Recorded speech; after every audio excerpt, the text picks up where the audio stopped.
And welcome back. A Republican meeting of the minds taking place in Utah this weekend at Mitt Romney's annual summit with GOP leaders and donors.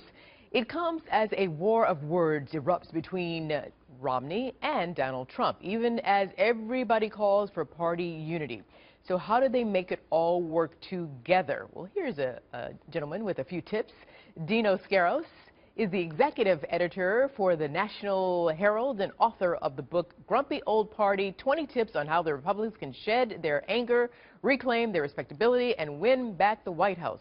It's a long title for a relatively, kind of short read here, fun read, nonetheless. So what I'll do is go over some of your tips, Dino, and then we'll get to a general question for you. Okay, so I picked a few out of each section, starting with section 1, the foundation section, which says tip number 3 is what I went with.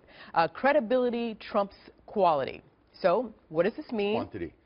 Exactly, says quantity. I need reading glasses and pretending not to. We go back. Credibility trumps quantity. So what does this mean, and does Donald Trump pass the muster? Well, this means I started writing this book right after the 2012 election. So I looked back to what I thought the Republicans did ineffectively. And rather than criticize President Obama on substantive points, they were what I consider nitpicking, looking at the slightest, pettiest detail. And that was my criticism. There was plenty to criticize a sitting president about without trying to criticize every little thing. Donald Trump, to this point, does not necessarily pass muster on it, but there are many things that kind of make Donald Trump the exception to the rule on so many issues. Part of it is who his likely general election opponent is going to be. And what do you mean by that?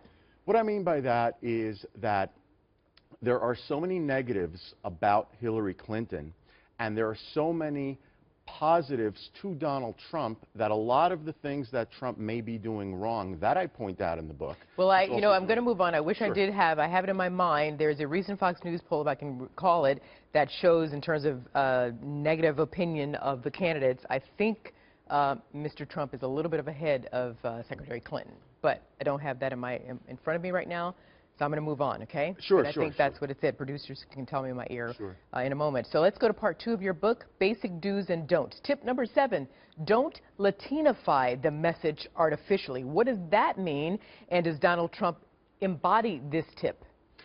Donald Trump does this very well, because Donald Trump does not pander to Latinos. One of the interesting things about this whole thing with the Mexican judge, everybody focuses on Donald Trump being a racist, where Donald Trump called out one individual and said it has to do not only with his heritage, but also the organizations to which he belongs. The real racists, as I see it, are all those who every day say, well, Donald Trump is going to lose the Latino vote because he's so strong against illegal aliens, as to imply that Latino Americans are against law, they are for lawlessness, and they will be okay with lawbreakers as long as they share a common heritage. That's the racist statement. That's what the panderers do, and Donald Trump does not do that, which is why he passes that point with flying colors. I will move on to part 3 of your book called Reclaiming, and tip number 12, Reclaiming Race Relations, kind of, I think, related. You tell me, though, what does it mean, and how does Trump measure up in this department?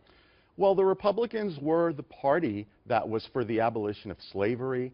The Republicans had Frederick Douglass, a Republican who also ran for president, and the Republicans really need to reclaim race relations in the sense that it shouldn't be what used to be the Southern strategy of let's go after the white vote. The Republicans should be an inclusive party. There are so many who say that a great deal of voters who are African American, who are really anything, benefit more from the Republicans, and they need to do that more effectively. I'm 30 seconds.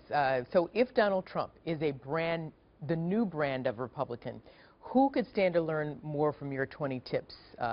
Is it Trump or the GOP establishment? No, the GOP establishment, big time, and I really hope they get this book. Oh, there you go. That was a nice, you gave me 10 seconds. I got room to spare. Dino Scaros, Grumpy Old Party, 20 tips on how the Republican can shed their anger, reclaim their respectability, and win back the White House. See, I had time to replug your book. Dino, thank you very much.